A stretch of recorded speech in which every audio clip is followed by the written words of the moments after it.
Hello সবাইকে, চারভিস ব্লগে সকলকে স্বাগত। আশা করি সবাই ভালো আছো, আমরাও অনেক ভালো আছি। আর এই দিকে দেখতে পাচ্ছ চারভি ফ্রিজ মুছছে, আর ওই যে ওর আম্মা সোফায় বসে আছে আর ওকে বারণ করছে আর মুছতে হবে না। আর এদিকে ও দরজাও মুছতে চলে এসেছে। তারপর এদিক ওদিক ছোটাছুটি শুরু করেছে। তারপর সে হঠাৎ করে গিয়ে তার আম্মার গা মুছতে শুরু করেছে। আর এদিকে ওর আম্মা বলছে চারভি সব কিছু করতে ভালো লাগে, ও একটা কাজের মাসি, কিন্তু ওর পড়াশোনা করতে ভালো লাগে না। তারপর এই যে দেখতে পাচ্ছেন গাড়ি, ওর সব থেকে পছন্দের গাড়ি, গাড়ির কাছে এসেছে, গাড়ি মুছছে। গাড়ি মোছা দেখে ওর আম্মা বলছে থাক আর মুছতে হবে না, এবার গাড়িটা কিন্তু ভেঙে যাবে। কিন্তু ও কিছুতেই আম্মার কথা শুনছে না, ওর গাড়ি মুছেই চলেছে। আর এইদিকে ওর আম্মা এত বারণ করছে, কিছুতেই শুনছে না। এটা হচ্ছে ওর সব থেকে পছন্দের কাজ, এটাও প্রতিদিনই করে থাকে। আর কোনো কিছু করুক বা না করুক, এই কাজটা অন্তত প্রতিদিনই করে থাকে। আর ওর আম্মা ওই সোফাতে বসে ওকে শুধু বারণ করতেই থাকে, কিন্তু যেহেতু ওর আম্মা ওর কাছে এসে কিছু বলতে পারে না, ওই জন্য ওর আম্মার কথা অতটা পাত্তাও দেয় না, ওর মতো করেই যাচ্ছে কাজটা। ওই যে দেখুন কেমন গাড়ির চাকাটা মুছেই চলেছে। আর ওর পাশ থেকে ওর আম্মা বলছে এবার গাড়িটা ভেঙে যাবে, আর চলবে না তোর গাড়িটা। কিন্তু কে কার কথা শোনে। ওই যে ওর আম্মা এবার হাঁটতে শুরু করেছে। আমি আগেই বলেছি উনি একটু হাঁটতে পারেন, উনি ওষুধ খাওয়ার 1 ঘন্টা উনি হাঁটতে পারেন।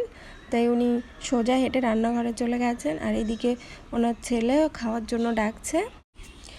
উনি ওই 1 ঘন্টা হাঁটতে পারলেও ওনাকে চোখে চোখে রাখতে হয়, কারণ পার্কিনসন এমন একটা রোগ যেখানে আপনি কখনোই নির্মূল করতে পারবেন না রোগটাকে।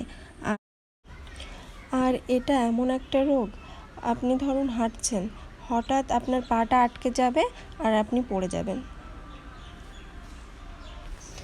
আর ওনাকে ধরে না বসালে উনি কিন্তু নিজে নিচু হয়ে বসতেও পারেন না।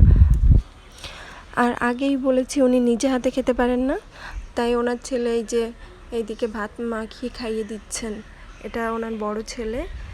আর ওই পাশে চারভি বসে, ও এখন ওখানে বসবে, উঠে বসে ওর গণেশ দাদাকে নিয়ে খেলবে।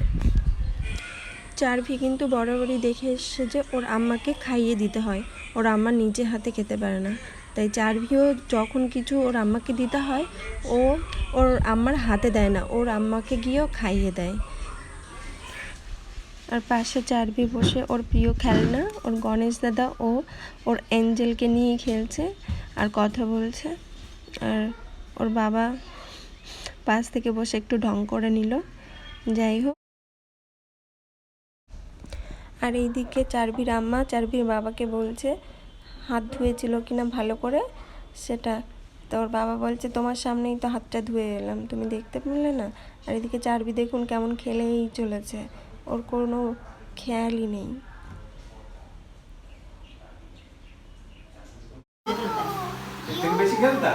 এরপর আমরা স্নান খাওয়া দাওয়া ঘুম সেরে চলে এলাম বিকালে ছাদে দেখতে পেলাম কি সুন্দর রামধনু উঠেছে।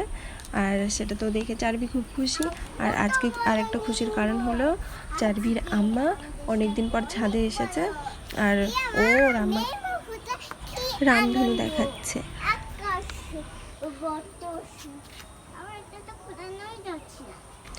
রামধনু দেখতে দেখতে হঠাৎ বৃষ্টি শুরু হয়েছে, আবার এদিকে রোদও হচ্ছে। আর এদিকে চারভি বলছে বৃষ্টি হচ্ছে ওই জন্য আকাশে রামধনু উঠেছে, আর ও তো খুবই খুশি।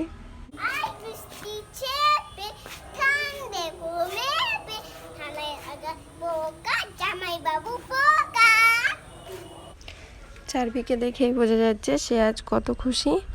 আর ওর আমাকে বলছে তুমি দেখতে পেয়েছো রামধনু, আর আজকে কত বড় রামধনু উঠেছে।